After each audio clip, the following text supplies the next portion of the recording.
Hello and welcome to A Star to Steer Her By, the Star Trek podcast. My name is Caitlin, and joining me today are... Jake. Chris. And Ames. And this, friends, is episode 187! Woo! Yes, 187. And we are here once again to discuss two episodes of Star Trek Deep Space Nine. This week, Crossfire and Return to Grace. Crossfire. Don't get caught in the I had one of those. You did? They're no fun. Did you get caught up in it? No, we got marbles fucking everywhere, and it was impossible to deal with. That sounds fucking awesome, honestly. That game looked so badass from the ads, though. Oh yeah, the Oh, yeah. commercials for it were great. So, hilariously, Liz and I watched this week's episodes together, well, remotely together, and we made the Crossfire joke. Or actually, I think I started it. And then Liz was like, yeah, I had like a crush. Little Liz had a crush on the evil guy in the commercial. And I was like, that's fucking God, I'm amazing. gonna have to look up the commercial now, because I've got to see Liz's little crush. We gotta post it. Oh, We do. God, no. Poor Liz. Tag I'm her in sorry, it, Liz. put I a mean, I big wasn't- heart. I wasn't gonna cut this bit out, so... I mean, I figured, but... Sorry, Liz, I love you.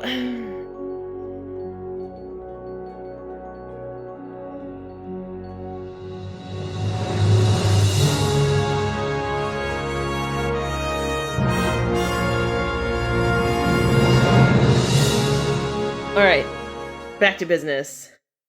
In Crossfire, it's the worst day of Odo's life. Well, the worst week, really. It stretches over a few days. I gotta be honest, actually, I don't really know what brings Shakaar to the station, so if anybody wants to remind me, that would be awesome. Negotiations to get Bajor into the Federation faster. Oh, that's right, because he talks Bad about, idea. like, and every time I Worst think I've idea. got them on the ropes, they're like, well, we made these other dickheads wait a long time.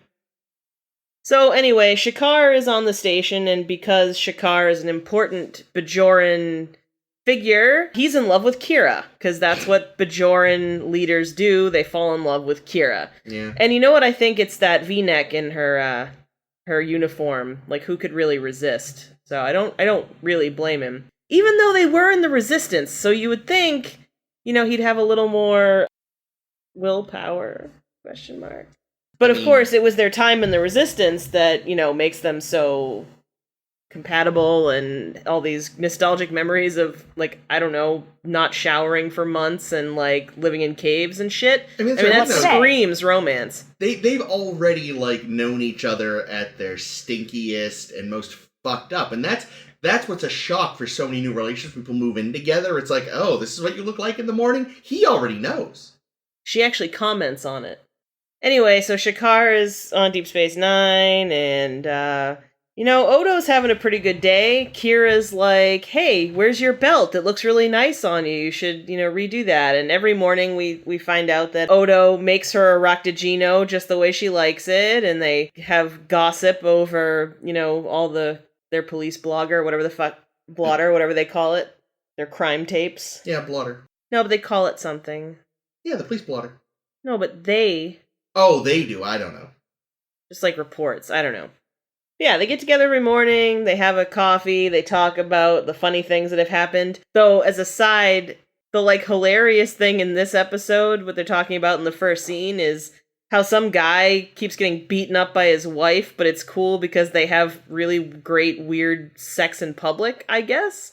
It's a toxic relationship. But yeah, so Shakaar comes on board, and they're trying to be careful because there's been some anti-Shakaar graffiti popping up on the Deep Space Nine, and so they're worried that he's gonna be assassinated, or, someone's gonna try to fuck him. But yeah, so security on Deep Space Nine is heightened, and everybody's kind of sticking close to Shakaar and trying to make sure that nobody has a chance to get at him, and Odo winds up spending a lot of time with him. And I guess Shakaar, like, thinks they're bros because he starts being like, so, like, does Nerys ever, like, talk about me to you? I don't know. It's really weird. It's a weird conversation for, like, two adult men to be having, I feel. And so Odo's like, yeah, she mentioned how disgusting she thinks you are. But, so Odo starts to get pretty nervous, because obviously we know he is definitely in love with Kira, and so he's, nervous. And, Kira and Shakaar go out for a stroll, and he goes with them thinking that he can, intercede, I guess, and try to stop the romance from happening. But, the inevitable happens, and Shakaar falls more in love with Kira, and then Kira, because she and Odo are such great buddies, is, gushing about, oh, Shakaar, and I thought we were just friends, and he's seen me when I'm stinky and ugly in the morning after 3 million years without a shower, and now I find out that there's so much more, and, oh, Odo, I'm so glad you're the first person I've told. And Odo is just, dying inside, intensifies. And, I don't know, there might have been more of a point to this episode, but basically my entire time was just spent going, poor Odo. Odo nearly gets them killed because he's horny. Yeah, that's right. There's an incident where they're on an elevator and it gets cut or whatever you do to those type of elevators to make them fall. But Odo uses a super cool changeling trick to use the side of the elevators as brakes so they don't die. And he gets a little berating from Cisco, but he assures him it won't happen again, and Cisco's like, that's good enough for me. We also find out that Quark is Odo's downstairs neighbor, and apparently those big ears are good for more than just Umox. He can hear everything that Odo does, whether he's, I don't know what he even said, an intergalactic wildebeest or a tiny moose mouse, I don't know. Even when he's just, liquiding around, apparently, Quark can hear him, so... Those large lobes. Yeah. Was the intergalactic wildebeest the Federation president last week? Yeah, I think so. Maybe that's 2 where weeks Odo ago. got the idea. Yeah, 2 weeks ago. Yes, because last week was fanfic week, famously. Our fanfics were so good. Fan wank. And wank. But so, Odo is not really doing so well with Shakaar and Kira coupling up, and the once really anal retentive about where everything is in his quarters, Odo goes into his room and fucking wrecks shit up. And Quark hears it and he actually goes upstairs and we see, I think, a real friendship moment between the two of them. Quark couches it as being you're bad for business by lusting after Kira, but I think he also was just trying to be a buddy. Oh, yeah. And absolutely. I loved that. He was also in the world's worst pajamas. I have Oh, I didn't stories. know. No, really those notice. are delightful pajamas. No, this really happened. Those pajamas are impossible. The mask quality. Ultimately, Odo's message, or Quark's message to Odo is you either need to go tell her you love her or you need to fucking get over it because you're letting this affect your work and your work is everything. That's true. And so Odo goes to Kira and it's very well set up. It almost feels like maybe he's going to tell her his deepest feelings, but instead he's like, I don't want to hang out with you on Tuesdays anymore. I got better shit to do than talk to you because I write the reports perfectly. Maybe you just try reading them and we're done. And He was nicer about it than that. I know. He didn't have to be, though. Hmm. Yeah, that's basically the end of the episode. Odo just has a sad, and Kira has a new boyfriend. And he gets his floor soundproofed. Yeah, that's right. Because they That's love right. each other so much, he and Quark. OTP. I know, seriously, Odo should definitely just get over Kira and date Quark. He could be anything. It doesn't have to be weird. He could take the shape of a lady Ferengi. Ugh. Imagine just the like- he could give. I'm just picturing a really smooth-faced Ferengi with giant but filled-in ears. Well, it would just be like his nose, except their ears. Yeah. Yeah, he would just look like a Mickey Mouse. Yeah, I'm kind of picturing it would almost be like an early stage render of a 3D CG Ferengi. Yeah, that's true. Hmm. But anyway, yeah, there wasn't a ton of plot. I mean, I guess there Yeah. was, but really it was just let's torture Odo week. Yeah, it was an episode that had a couple really nice scenes with Renee Aubergenois and Kira and Quark, and not anything else really going on.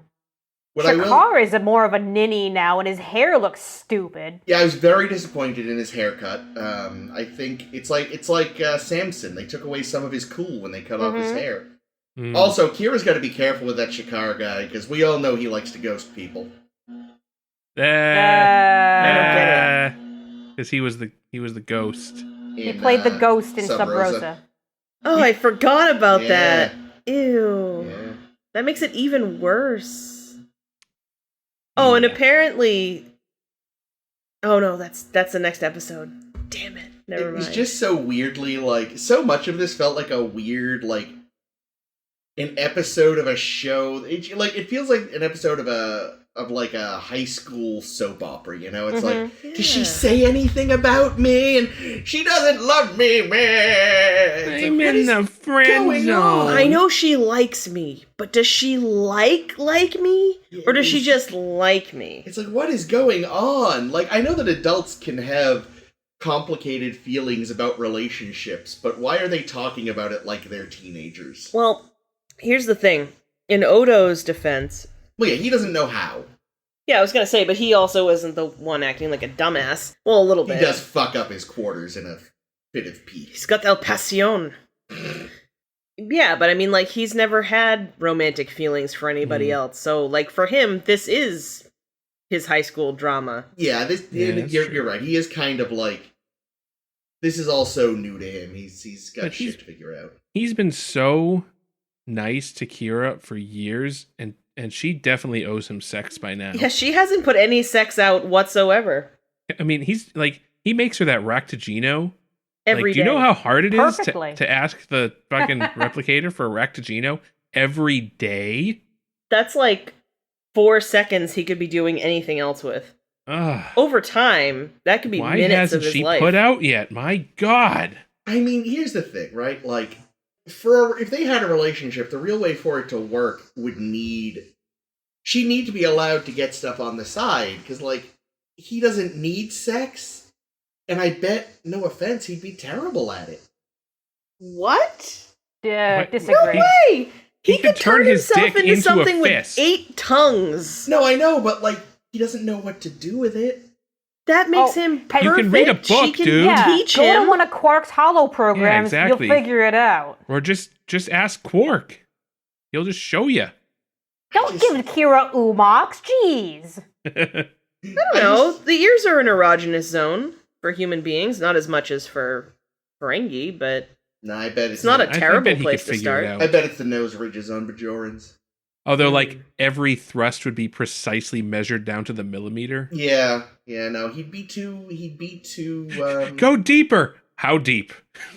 Yikes.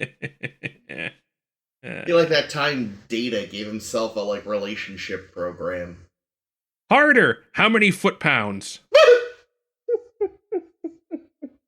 But yeah, I just wish, like, the conversations with Shakaar had been, like, a little more, like... Adulty? Yeah, because, again, it's not that...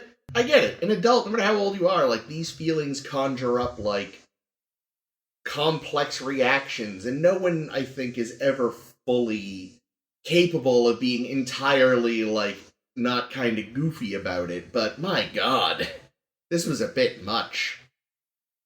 Well, I'm also guessing that, you know, like Odo, Shakaar and even Kira never really had probably a normal teenage experience. Yeah, I suppose so. You know, being Well, terrorists. I don't mean to skip ahead, and he might be an unreliable narrator, but we hear from someone in the next episode that Shakaar put everyone in his terrorism group into Pound Town except for Kira. Because Mm, you respect her.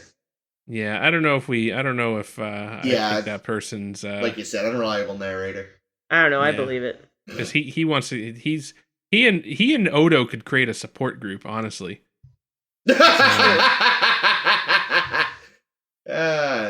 Gross. Man, that is kind of the theme this week, huh? Yep. Everybody wants to get with Kira. yeah. Well, it's you know, Dax is like breathing a sigh of relief for the first time. It's Aw. like finally someone else. I don't know. The other theme this week is we kind of look at Kira looking at terrorism kind of in the rearview mirror, being like, I don't Yeah. really want to go back to that. Because, you know, we start seeing more of the true way, which is this Cardassian extremist group that seems to want to, or sources say, who we never hear more about, that someone wants to assassinate Shakaar. And Shakaar says, no, we'll not cancel the conference because then the terrorists win. I would know, as a former terrorist, that's exactly what I would want. Yeah. Was the True Way, were they the same people that fucked up the runabout in our man Bashir? I think so. I know they've come up before. Okay, that might have been it then. Yeah, the True Way. Those Yeah. are some guys. Worf finds the guy because he's doing Odo's job for him. Yeah, Yep. which is a great follow-up to that previous episode where Odo got real pissy that Worf was doing his job for him, and now Odo can't be asked to do his own fucking job. Can't trip over his own dick fast enough. Well, and also he did actually ask for Worf's help this time. Yeah, but he asked for Worf's help, but not expecting probably like I feel like the way that they did the writing of this episode is really good is because the entire like we're introduced to I keep on calling it the circle, but it's not the circle, it's the True Way. We get introduced to the True Way kind of at the start of the episode, and then it's kind of a background thing. Yeah. And the entire True Way plot is resolved off screen. We never see Worf doing the investigation or anything. It's just we get to the end of the episode and it's, oh, that plot's resolved now. Like, we got the guy. It's all set. Which to me is like, okay, that's an interesting way to write this. It kind of puts us, it forces the audience into Odo's perspective. Yeah. Where because you kind of feel like, wow, I've been so focused on this relationship drama that I completely wasn't even thinking about the other, like, much more impactful thing going on around me. Yeah, 'cause the way the episode started when he asked for Worf's help, I was definitely thinking, oh man, this episode is going to be about them, like, button heads on how they should be doing this, Like, I thought that was going to be the episode. It was Worf and Odo disagreeing on the best way to deal with this. So I was definitely caught off guard when it was something else entirely. Although I did enjoy the brief scene they had where they were being, like, order buddies together. They're being what buddies? Order buddies. Ah. Like, they're comparing. Oh, yeah. Notes. When they're sharing tips on how to be antisocial. Yeah. Like, oh, if Miles comes to your quarters too often, just start treating him like shit so we won't show up anymore. Man. I did that a lot in college. No. But that doesn't work for Miles, because he kept showing up to Keiko's quarters, I actually read a thing on Reddit today. I meant to bring this up earlier, but someone suggested what I think, frankly, is a fairly sweet explanation. It's yard work. Oh, okay. It's like there's something hissing on the thing. It's funny because I can only hear it with your words, Chris. Yeah, it's probably because Zoom is like. Yeah, Zoom knows it's background noise. It doesn't need to be in there. Apologies. On the recording, it'll be constant. Yeah, it'll be horrible. They're unfortunately very inconsistent. Some weekends they do it like early in the morning. Other weekends it's in the afternoon, and I have no idea when it's gonna fucking happen. Pisses me off. Fucking bastards. So I read a thing on Reddit that suggested why the Chief's favorite transporter room was Transporter Room 3 on the Enterprise. It is the one that is closest to the Arboretum. Oh, because he likes... He actually does, love his wife. Oh, he liked to thought he just liked trees. Yeah. He likes jerking off in the bushes. Right, because that's how we met Keiko. Yeah. I was gonna say, it reminds him of what are you doing in there, dating. sir? Oh, I'm just admiring your plants, lady. No, remember Data. Oh, I see you have a boner. Data introduced them.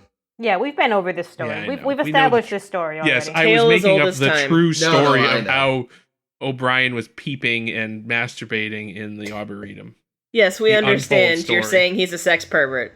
But yes, I did very much enjoy, like, I kind of wish the episode had actually instead been, like, Odo and Worf realizing they're actually quite a bit alike and just being dicks to everyone together. They could have a song about it. A duet about hating people. Yeah. Actually, kind of, from a character development perspective, I really liked this episode. It developed that relationship a little bit. Mm-hmm. It really developed the Quark-Odo relationship even more, which is already a pretty well-established relationship, but we get some more on that. And I think just like, as much as the whole friend zone trope is a little tired at this point, I don't know, I think there's some interesting stuff there just about Odo. Yeah. And building his character up.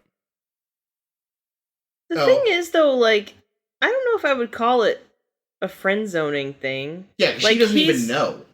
And he's never nasty to her about it. I mean, like, he kind of has to cut her off, but that's like a defense mechanism. Well, no, I mean, the friend zone isn't necessarily, I don't think. It's just, like, there's a point where she says, like, she hugs him and is like, oh, yeah, you're my friend, or, I'm so happy you're my friend, which is, like, literally what the friend zone is, right? It's where one person feels romantic feelings towards someone who only reciprocates with friendship feelings, right? Yeah. I think you're mixed, like, friend zone does not equal, like, incel, right? No, you're right. But the two so often go together. Well, yes, because incels feel like they're perpetually in the friend zone. Yeah. Well, they should try showering and fucking clean up their facial hair sometimes. Yeah. And it's certainly, like, I mean, it does kind of... TV shows do often lean on the trope of, like, if the guy doesn't, gets friend zoned or whatever, that, like... There are ways out of it. Yeah. That it's inevitable that she'll eventually give in, because that makes for a plot point kind of a thing. Yeah, or that, they just can't go on the way they have been, which is currently what DS9's doing. Right. Well, I feel like the good contrast is going to be, we'll see in the next episode that we're discussing, is like, that's the other side of that, where it kind of that incel attitude, where it's like, I'm going to knock this woman down and tell her that her boyfriend's a fucking asshole and a horn dog. Do we want to move on to that episode? No, I think there's probably more. No, it's just there just happens to be a lot of. All right, I just wanted to ask because I feel like this episode literally was just me going, "Poor Odo," like 100 times. Oh, Ames, you said you had notes on the horrible pajamas? Oh yeah, literally the only note I have is that Armin Shimmerman did not like them. Right, they were terrible. It's the first thing they put... What did you find so terrible about them? I just thought the idea that Quark has pajamas was pretty adorable. Yeah, they didn't look comfortable. That's what I didn't like about them. They looked like one of those really thin, scratchy, purely decorative quilts. Like, not the kind you actually want to sleep under, but the kind that you, like, put over the back of a sofa or hang on a wall to look like something. Like, that's exactly what it is, Ames. They didn't look comfortable, and also they had feet. Like, he wasn't wearing slippers. They had feet. He had. I hope they had a little like a flap thing on the for back, the bum. a little flap. Yeah, they probably did. I didn't even notice that they were footy. It has got to be the first thing Quark has worn that is just unquestionably hideous. Yeah, I mean, I didn't even notice these pajamas. There's a difference between Quark looking bling all the time and then him having something comfy to hang out in. Yeah. But these things are not comfy looking. No, they look terrible. Like, I get it. No one's pajamas are like a fashion... Well, no sensible person's pajamas are a fashion statement, but, like... Yeah, like you said, they don't look like something I'd want to wear. Mm. So we see some interesting Odo, like, physical shit. So he turns his arms into hammers. Mm. We call that arm and hammer, and like blasts. Like, so we find out basically that he has incredible strength. Yeah. I don't think of it as strength, though. I think of it as him just being a big hunk of metal. And metal happens to be strong.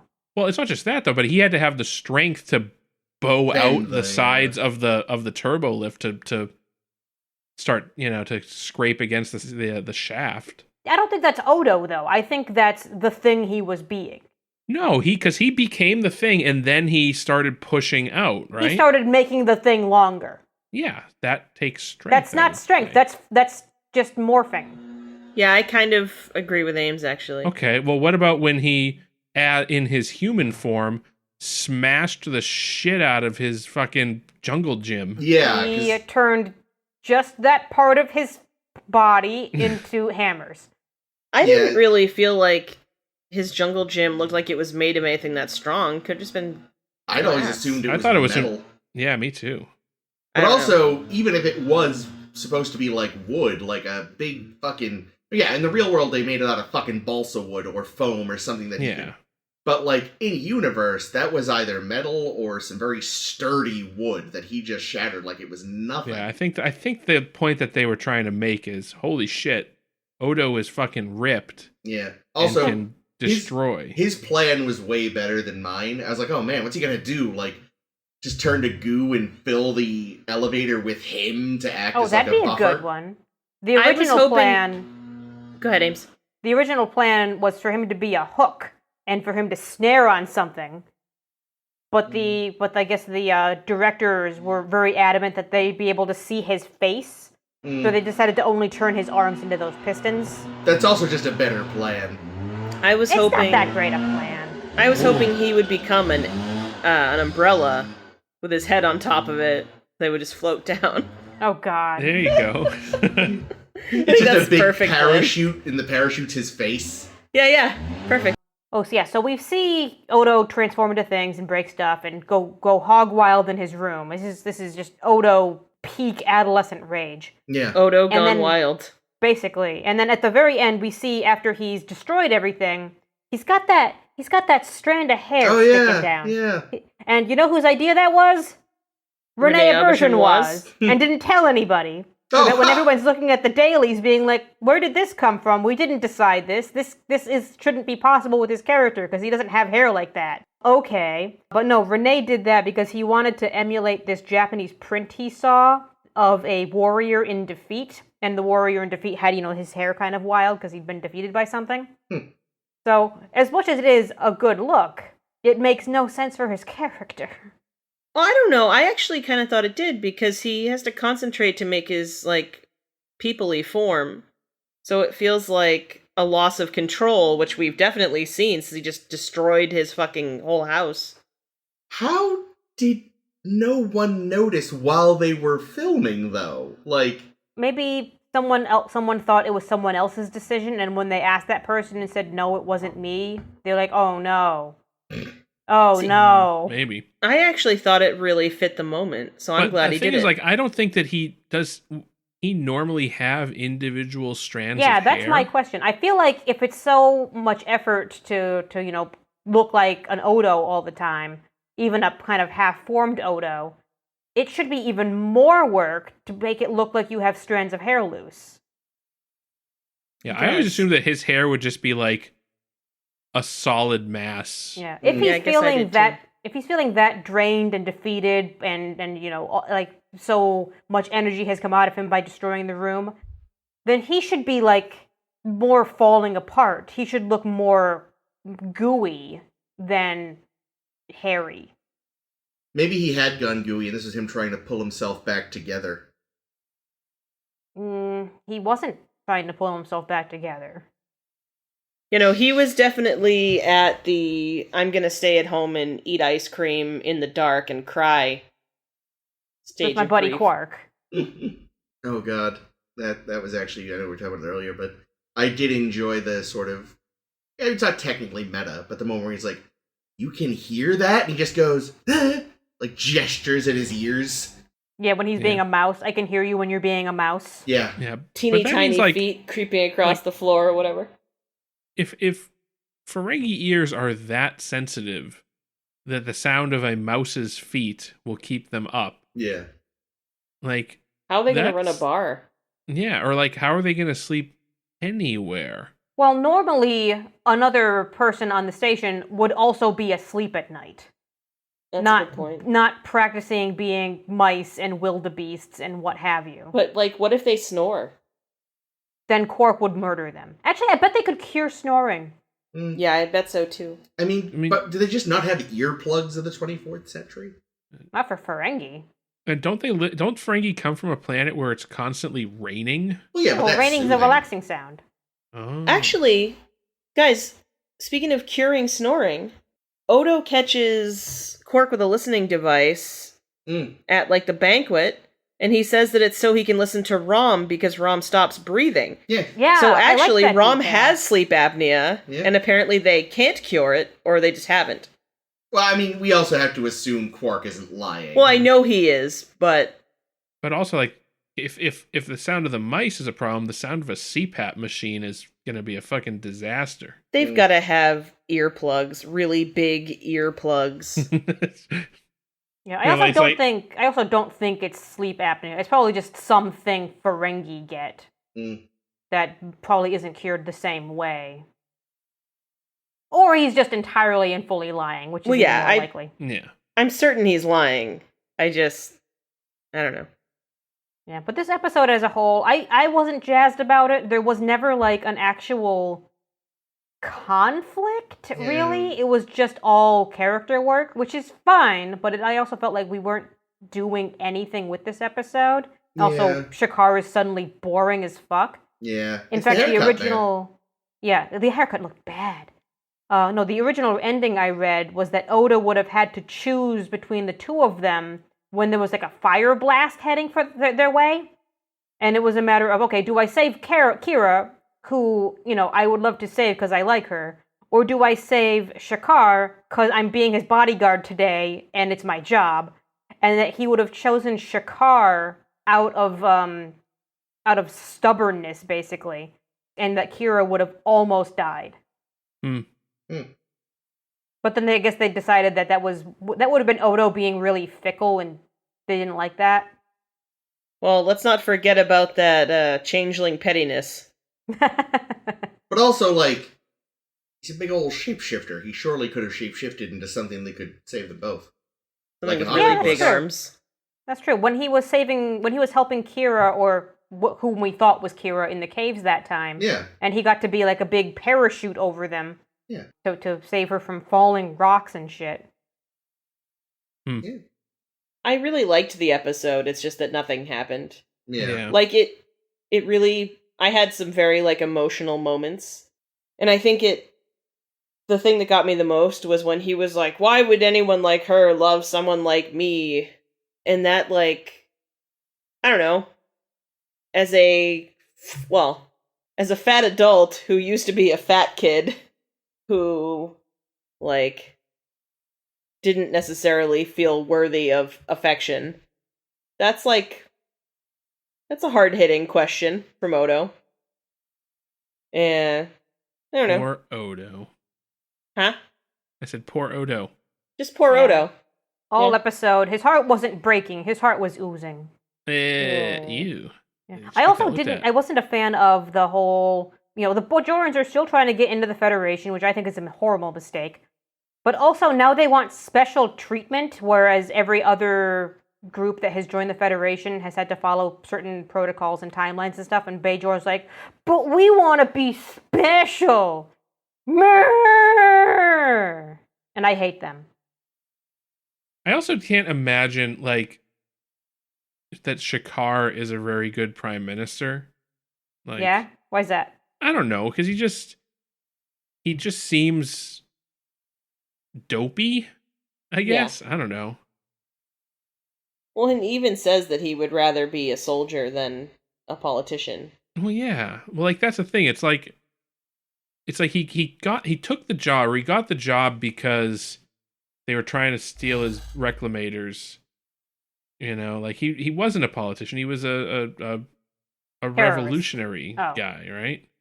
And now he's in this position where he has to negotiate with the Federation. Like he's not a diplomat. Yeah, well, that's clearly what his like sidekick was there for. Tell him what to say. Oh, his like adjutant or whatever the fuck. I was kind of expecting that guy to be involved in the true way. Kind of, yeah.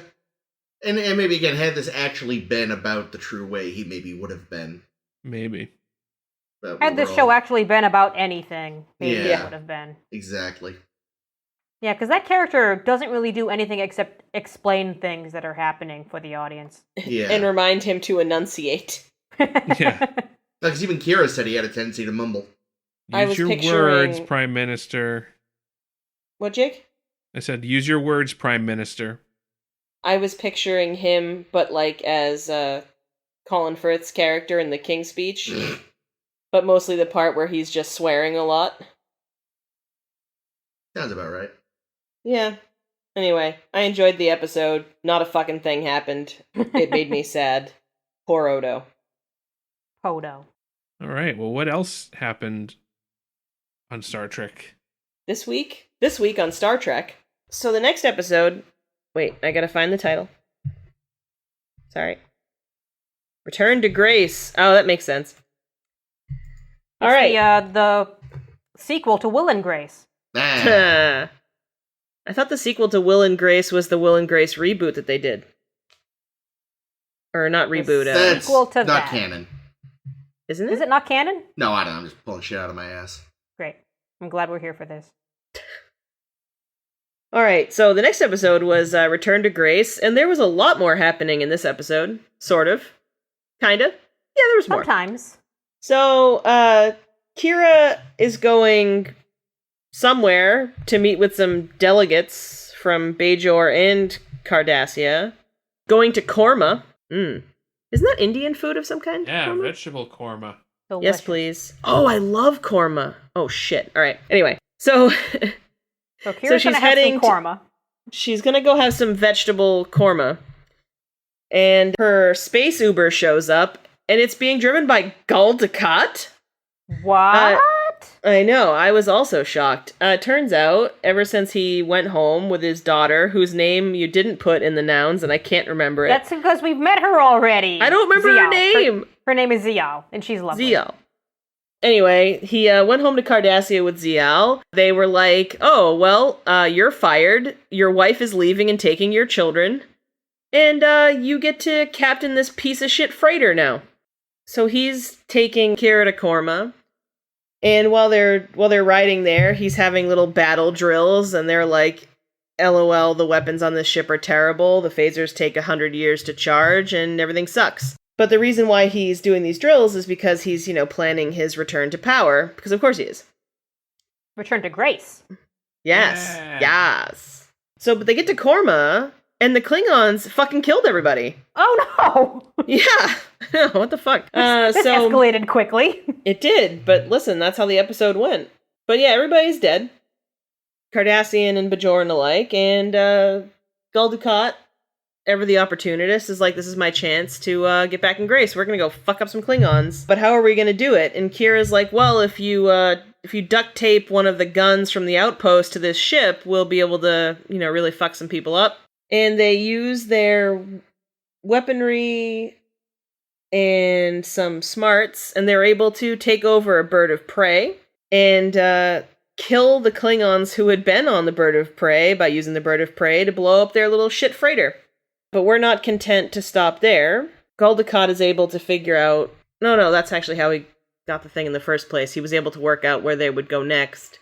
What else happens in this episode? Is that basically it? Or do they go fuck up some more Klingons? Well, They re-promote Dukat back to military operation manager. Yeah. But they don't want to have a military anymore. So he's like, well, fuck you guys. I'll do what I want. Yeah, and he's saying that he's gonna, take on the Klingons all by himself. And Kira's like, you idiot, that's not a thing. And throughout, we're getting, we mentioned before, barbs from Dukat about what a man-whore Shakaar is, and... Yeah, Gul Dukat really seems to think that he and Kira have a future for some reason. It's so uncomfortable. It's really uncomfortable. And ultimately, Kira convinces Gul Dukat to let his daughter go back to Deep Space Nine for a little while with Kira, because she reminds Kira of herself, and, she doesn't really Dukat have will a place probably on get her Bajor or killed. Cardassia. What'd you say, Ames? Oh, and also because if Dukat is doing all this crazy scheming shit, it would probably get her killed. Yeah. Yep. Is that it? That's about it. That's about it. It was a good episode, though. It was a little slow for me. And I realized, most of the way through, oh, wait. We haven't seen anything on Deep Space Nine since we left. We've only been following what's happening on Dukat's freighter, the Grumal. And that's it. This is the plot we get. We don't get a B plot. We don't get other characters. It's all Dukat, Kira, and a little bit of Zial the whole time. And I felt like it maybe meant that they felt a little stretched. Whenever they're alone together, it gives me the creeps. So the fact that most of this episode is them alone together means I spent most of the episode having the creeps. They do work well together. They figured out a lot of stuff. They Yeah. do, but it's just like, he's just so gross with her that it's just like, ugh. Well, yeah, it's not enough that like they can work together, despite their differences in their histories. Like she can look past that stuff to be like, okay, yeah, we can work together and we can benefit both of us by, getting revenge on these Klingons that murdered people. But then every time Dukat has to turn it into sex, please now. Yeah. Yeah, it's... Yeah, He says works by it the into end, like. Go ahead, Ames. Yeah, but he says by the end that, he wants Kira to join because she was a great terrorist and could teach him a lot of terrorism stuff that could help him. And he says, this doesn't have to be about us being friends. You don't have to like me. I just think we work well together. But really, he does want her to like him. Yeah. Of Like course he every does. single line is him trying to impress her. Yeah. Well, and we even see Zial like trying to pull a Jake Sisko and like talk him up to Kira. Like, oh yeah, he really regrets what he did and he really cares about your opinion and he's really a sweet Nazi guy. He regrets Yeah. the occupation. And I can get why she'd be like... Well, of course, she wants to replace her dead Bajoran mom. Of course she does. Well, I guess Well, I it also think could that be... like Good.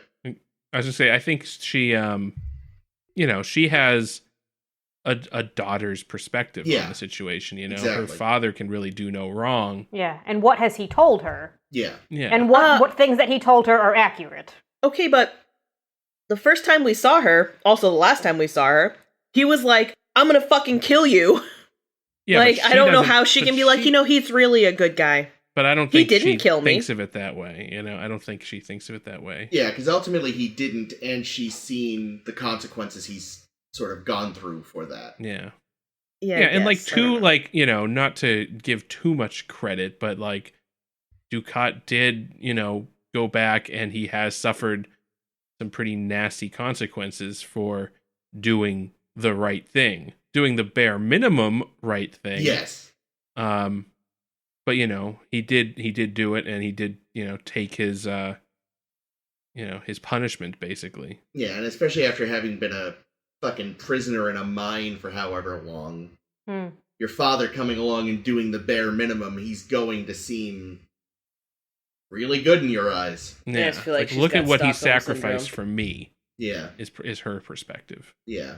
But at the same time with Kira, I wonder how like Kira might for a minute be like, oh wow, Dukat did the right thing in the end and paid the price for it. I wonder if that's a sign that he's changing. But no. What she realizes later in the episode when she's like, yes, we're gonna go after the Klingons, to avenge the deaths of these, people that were at that outpost, and all Dukat's like is like, yeah, and then they'll make me the fucking king again, then I'll be running the shit again. Well, and then he goes like full crazy where he's like, I'm the last true Cardassian. And you're just like, oh, okay, buddy. Oh Yeah. yeah, that was based on Sitting Bull was signing a lot of various treaties and stuff during the whole war with the Native Americans kind of stuff. There was a famous line that he said literally the same thing. Of, what Indians, I'm the only Indian left. What? What? Oh, why would you do that as a writer? Be like, let's take this guy whose people were invaded and genocided and give his words to a space Nazi. That's a bad look. Who likes to invade and genocide other people. Yeah, like, ooh, that's a bad idea. It's not Yeah, a but great it's look. fitting the character. Yeah, Yeah. exactly. It's how Dukat sees himself. Right, Yeah, like, he finds what- himself the victim in this situation, for Yeah, sure. that's the thing. I loved the line. It felt very Dukat, but now knowing it's based on that, I'm like, oh, that's a choice. But yes, it does feel very Dukat. He's clearly not a stable man. No, and now that he's like a marauding space pirate, Yeah. Hot. in in his, for the second time we've got a stolen bird of prey. Oh yeah. They should have christened it the HMS Bounty. That's right. Yeah. I also made a great note that very impressive, Major, is what Dukat says when he climaxes. Oh, Actually, wait a Christ. minute. This is like eerily close to the plot of Star Trek 3, where you're on the doomed ship that's been attacked by the Klingons. Mm-hmm. So you Trying to get beam over to the Spock Klingon back. ship. You beam over to the Klingon ship, and then you beam the Klingons onto your ship, Yep. and then blow it up. Yeah. Oh, and Dukat is going through Pon Far, and that That's right. explains everything. Dukat's does And then always- Kirstie Alley is there, but it's not Kirstie Alley anymore. Yep. It's fake Kirstie Alley. Although, of course, Kira did not plan to blow up the Klingons. That was. Yeah, no, that was, and she was like pissed that he did it for Probably 2 seconds. technically And then a she was war like, "Yeah, crime. fuck it. They were assholes." She probably also left her luggage on the ship. That's true. Her Her royal- Majesty's matched luggage. If you can't guess, we recently watched Spaceballs. Yeah, that's like the second reference. I know. In 3 weeks. Um, Hopefully we don't make any during the fanfic episode, or else our that count will movie be that off. we could do that as a 10-4 because that's got Tuvok. True. Yeah. Guys It's are also- fucking idiots. Jesus It's also Christ. just a great fucking science fiction movie. Yeah, I was gonna say. I think that's more the heart of it. It's just a great sci-fi Yeah. movie. Yeah. Here's a question. Right. Is Deep Space Nine a good place for Zial? Because I'm not sure, because Deep Space Nine is full of Bajorans, and Bajorans are often fucking idiots and assholes to people who look like Zial. I don't think there's any good place for her. Yeah, that's though. the thing. I mean, that was why she went to Deep Space Nine, because at least there are other people there who won't be as biased, aside from like, just Just the asshole Kira. Bajorans. Honestly, the Kira likes best her, thing though. she could probably do would be to get a nose job. We've And by already that, I seen mean have- the Cardassians give themselves plastic surgery all the fucking time. I know. I mean, they made Kira look gonna say, Cardassian, so they They could gave her easily some make great Zial Cardassian look full plastic surgery. Cardassian. Yeah, I don't think that's what Zial wants, though, because I No, think probably Zial, not, but, like, Zial's memories of her mother must have weigh a on her a lot. really tough time no matter where she is. Yeah, I mean, the thing is, it is still relatively cosmopolitan, so she will meet other people who will probably be less... Yeah, she'll have to avoid the Bajorans because they are so racist. But they're You know also... who I think will like her is Worf, because Worf just takes in orphans all the time. There you go. He loves She all can hang out with orphans more Garrick. than his own son. Actually, you know what would happen, have though? you met his son? If there was ever a situation, if they did do the nose job, if they did, fix up her, make it look Cardassian, any like rival Gull could like capture her Oh no. and then go to Dukat and be like, and we'll give your daughter back her old nose. Thank you, Jake.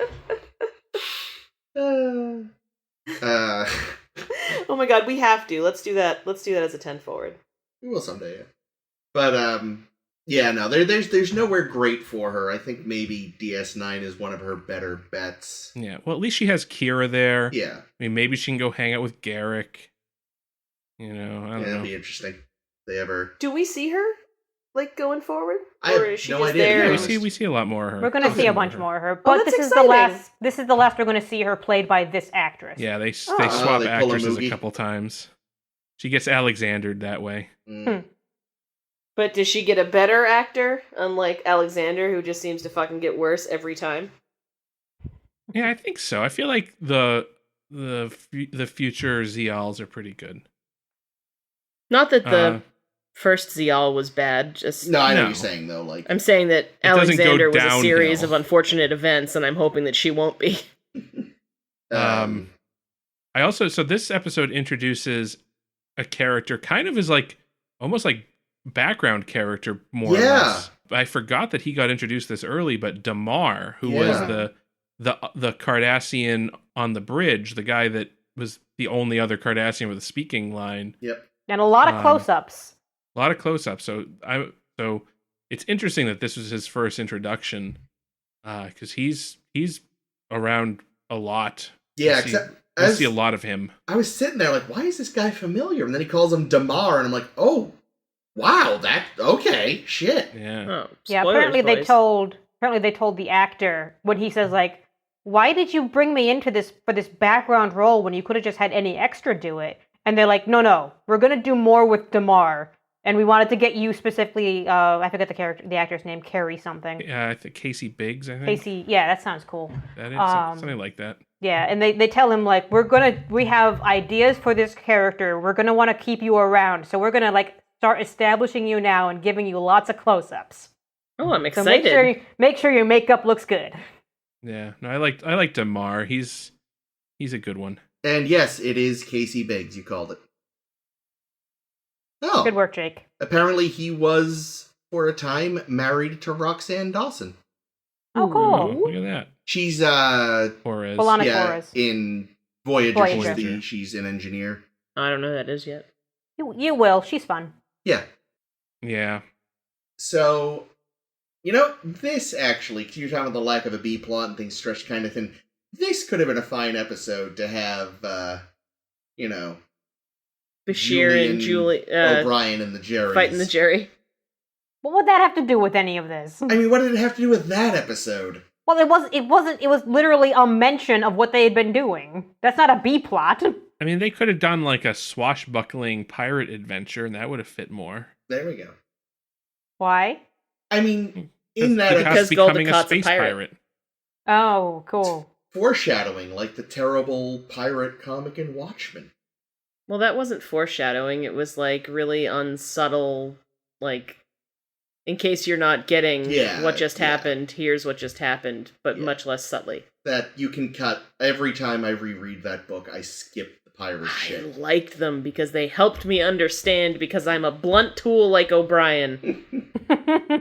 But yeah, I mean, that episode, the whole reason was just so they could cut back to the two of them being like, oh, things on Earth are rough and we wish we could be there. Bye!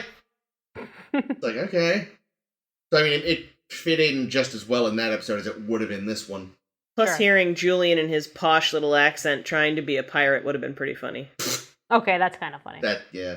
I do wish they had, I would watch an episode that's just them two trying to pretend to be pirates. That would be kind of hilarious. That would be a terrible episode. So I don't know. So we see... I bet O'Brien would really take to it since I'm sure he's all about raiding that booty. I don't want to know what that means. We see Dukat playing military drills with his freighter crew, which is very cute. And we're watching him, giving instructions, fire the thing, shields down, shields up, do this. Swab the poop deck. And then when we pan to see what they're doing, I expected it to them just be playing crane game. And to have like a little hook out there snagged on a stuffed animal of a whale or something. Bring it back to the ship. No, it's a giant stuffed vole. Actually, it's a batleth. It's Kalis's batleth. That's right. Nice.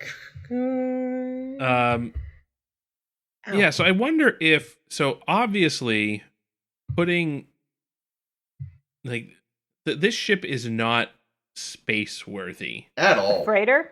Yeah, The fucking considering phasers take 9 hours to charge. This And ship can't- is It's a and, like, freighter. don't even breach the hull of a ship with its shields down. Yeah. It's like, You really what? think you wouldn't use that ship to ferry a diplomat? Yeah, like I'm sure those phaser rifles that Kira tried to teach Zial about were more powerful than the ship's phasers. Yeah, they would have honestly done better just sticking someone in a spacesuit on the hull and had them fire.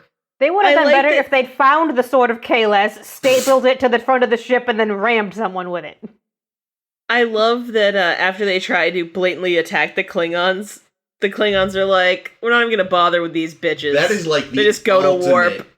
Fuck you from a Klingon. Yeah. Well, there's right. no honor in fucking killing an opponent with, like, no fucking chance. No, that's what I mean. Yeah, but though. that didn't stop the Klingons from murdering. Wiping out a bunch of delegates. Yeah. Well, like, yeah, anybody, Baby right? David Marcus. Yeah, Mm. David Marcus. But yeah, no, that's just like, well, you know what? We love killing. We can't be bothered. You're Yeah. too pathetic, even for us. Like, they might as well have, had two giant, cardboard hands pop out of the back of the ship, flipping the double bird as they left.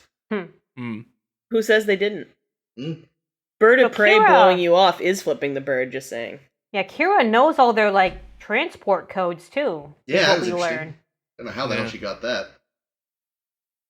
Probably just from Starfleet intelligence. She probably keeps an eye She on. knows maybe. everything that is convenient to know whenever Yeah. she needs to know it, and you can just sort of go, terrorist. So they kind of pull the same gambit that the Serenity crew pulls in Serenity.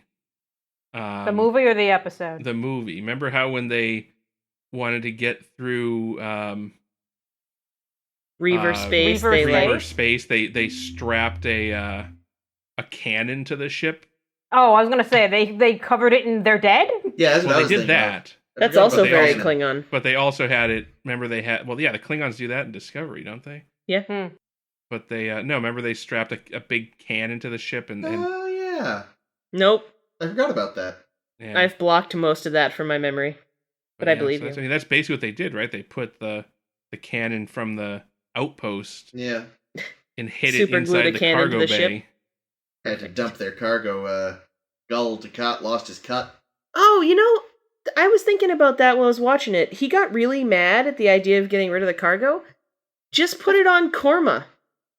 They've already wrecked the place. It'll be safe till you come back. If you're really Is there that upset any about of it. Korma left? Well, apparently there was still a cannon. I thought that there was a planet, just no life signs.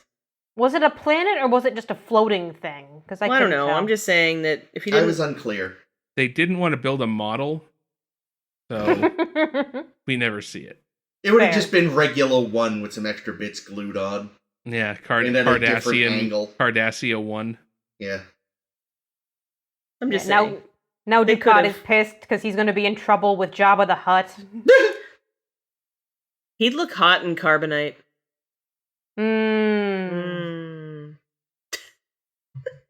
Okay. It's one of those things, They go as weird. I was watching this episode, I was just like, oh, he's disgusting. It's so hot.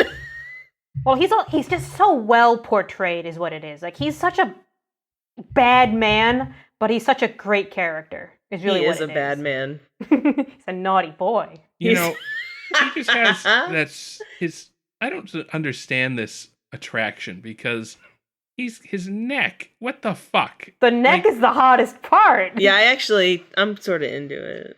man? I don't know. It's like- I blame it's- Ames. it's like- Ames has infected me with this. 10-inch long neck. Yeah, you know what else is 10 inches long? Whatever it is that His- lizards his use esophagus. to reproduce. I actually saw a drawing recently, I think on Star Trek shitposting, depicting Garak with a tail. Oh, interesting. And he had a big, tail ring on it, like some sweet bling. He would. He would. He's a fashionable man. He is. Oh, actually, it might have been Garak is love, Garak is Mm. queer, whatever the fuck that group is called. But anyway, Garak with a tail. And I kind of buy into it. Was it like a lizardy tail? Yeah. Okay. We need to meet a species with flappy wings. Mm. Hmm.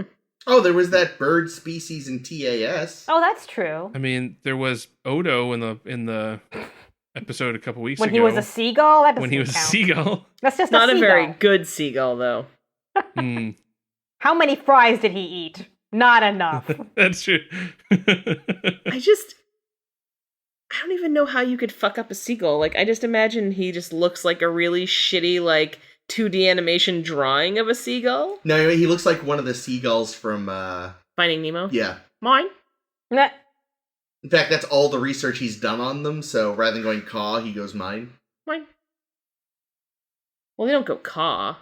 Well, whatever the fuck noise seagulls make. It's like Awk, awk, awk. There we go. Yeah. kind of thing. Wow. Yeah. So You guys as much have as thought a lot about this. So as much as I thought this episode was kind of slow, the interesting things that I saw was Kira seeing her old life Mm. and not being interested in it and kind of looking back and being like, I don't want that anymore. That's kind of interesting. Yeah. Then why is she dating a relic of that past she doesn't Because want? he's done with that too. Yeah, he's president now. Yeah, he's But he the doesn't fucking wanna be. Prime Minister. He's like, I would much rather be doing that shit again. Well, Maybe I think she in should reality... Maybe that'll be the resolution to Odo's dilemma is Shakaar will decide he's going to go join Dukat on his Ooh. on a ship. I mean, I think really, if anything, Shakaar was content to just try to be a farmer, but someone had to stop Kai Wynn. Oh, Win. Someone had to make Win lose. Hey. Kai lose. I referenced that recently, Jake, to someone. Nice. But But that's neither here nor there. Speaking of pieces of shit, Gul Dukat. He is a Gul Dukat. He's great. He's great, but he's evil. Like, That's fine. Oh my god. Seagull Dukat. yeah. He looks at Bajor and goes, mine. I liked his little story about the up-and-coming Gull that's now sleeping with his wife. Oh, yeah. oh, yeah. What did you like, Jake? Just that the insight into what Gul Dukat's plans are. Like, he doesn't want to regain his, his position and become a crusader for Cardassia. He wants to regain his position to get revenge on the people that have wronged him. He wants to make people hurt. Yeah, this demotion, like, has really fucked him up. Yeah. He's as much space Trump as he is space Hitler, I think. Oh, for sure. He's definitely a make Cardassia great again. Yeah, his petty streak is... To his credit, though, he is far more intelligent than Trump. That's Second yes. in pettiness, And for only that to the matter- changelings. For that matter, Hitler was an idiot, too. Right. Hitler was an idiot, too. He just had a lot of... He actually listened to the smarter people that were with him and had a lot of dumb luck. Was Hitler an idiot? Oh, yeah, fucking moron. Like, actually? Yeah. Yeah. No, he was, like... Any sort of success the Germans had during World War II was because... Again, unlike Trump, he would actually listen to the people around him, and He some of aligned them knew himself what with they were smarter doing. people. But yeah, he had advisors who knew what they were doing. A lot, again, dumb luck. That bomb plot failed because they put the bomb in like a bad spot. Yeah, no, he was a fucking idiot. Doesn't it make you more mad? Don't you want for someone who was able to manage such unspeakable things to at least be smart? Yeah, I guess, but that's the fact of the matter. Hitler was a fool. Who knew? And famously had a sweet tooth, as we know. Oh my god, I somehow forgot about that. No, you can't forget the Führerkuchen. That German dictator known for his sweet tooth. Like, Jesus. just, and like, I don't know, like, that is like the ultimate, like, headline disaster, because we see that now, too, right? Like, you see these, like, weirdly worded headlines where, like, you somehow have, like, completely missed the fucking point. Like, imagine thinking that Hitler was known for his sweet tooth. Like, I mean, I wish that was what he was known for, right? Maybe we could have maybe he became the greatest true. patisserie He was that in Germany. Yeah, there's an alternate timeline where he wasn't a fucking lunatic asshole, and he just made excellent pastries. The greatest pastries. The historic. He's like a historical joke. Where it's like, remember that guy that ruled Germany who used to just sneak down to eat cakes at night? Yeah, like if they'd taken care of him early on before he actually... He's the Taft of Germany. They're like, remember that time that fat fuck got his ass stuck in the tub? Because all those Führerkukens. Poor man. Taft. By today's standards, he's not even that fat. Yeah, he's like a medium. Yeah, the White House tubs are just too damn small. Anyway, we got off Star Trek again. Oh my god, did they ever actually say the Klingon captain's name in the episode? Because I'm reading it here now. I don't think they did. It's terrible. It's like a cartoon sound effect for a ricocheting bullet. Katamang! Like, what is that? Just unpleasant to say. Funny. Yeah, I just thought, like, I enjoyed these episodes, but they weren't very complicated. Yeah, I'll say this, like, of the fourth season so far, and we're close to halfway through it now, these are probably my least favorites, but they're not bad. Yeah, that's a good Because way it's to been put a good season so far. It's been a really good season, yeah. I mean, Christ, this is the season that brought us both Armand Bashir and, what the fuck is it called? The Visitor. Oh, that one too, but I was going to say... Reunited, Rejoined. Little Green Men. Oh. God, of course those are Reunited Chris's and it favorites. feels Guess so I thought you were going to good. mention like a good episode. But yes, the Visitor was this season, and that episode is fucking amazing. Which So, one was yeah. that again? Huh? Which one was that again? Old Man Jake Jake. Sisko. Oh, yeah. That's a That was great fucking episode. Yeah, that's one with Tony Todd. And speaking of Tony Todd, Yes. what's next week? What's next week, Caitlin? Well, I'm glad you asked. Next week, we're going to talk about 2 more Deep Space Nine episodes, Sons of Moog and Bar Association. I Bar don't even Association, know. a Quark pun. Oh, maybe. I feel like it has to be. I don't know. I haven't seen it yet. We'll find out. He runs a bar. on I've the heard show. that about him. If you liked what you heard and you want to hear more, which, I mean, granted, this is not our best week, folks. These episodes were they were difficult. You're not. But if you can't take us at our worst, you don't deserve us at our best. Or our blurst. That's right. Keeping in mind that our best is only like 5 degrees above this. Yeah, Chris is gonna keep that in. No, I'm kidding. If you listen to this and you made it to this point and you're kind of like, is this podcast for me? Go back like 2 weeks. Because we had, or even like 3 weeks. We had some real good ones. Anyway, if you like what you heard, you want to hear more, you can find us wherever you found us this time. But we are on SoundCloud, we're on Google Play, Apple Podcast, and Stitcher. You can find us on Facebook by searching for A Star to Steer Her By. We are SSHB Podcast on Twitter and Tumblr. Or you can visit our website at sshbpodcast.com. I have been Caitlin. I've been Jake. This has been Chris. And this is always Ames. See ya. Seriously, they're not giving us enough rules of acquisition to sign out God with a damn it. snappy, peppy little thing.